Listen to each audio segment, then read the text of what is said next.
Hello everyone, today we are going learn on how you can turn off your YouTube notifications. This is helpful to those who don't want the notifications from YouTube since they be having so many suggestions of videos, recommendations, new uploads from your YouTubers. So simply start by opening settings.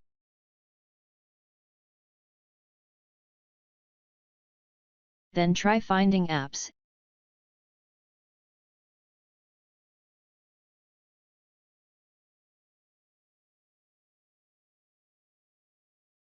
And then simply try finding YouTube.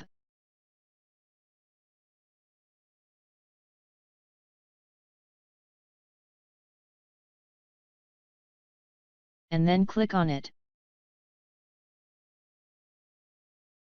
And now as you can see from here you can manage it.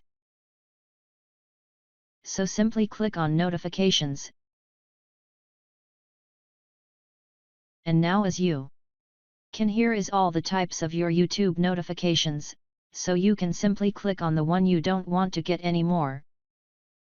So to turn them all at once simply click this button.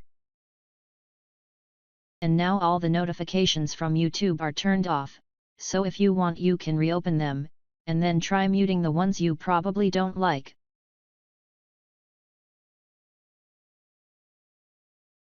Such as recommendations. So thanks for watching, and if you are new, make sure you subscribe.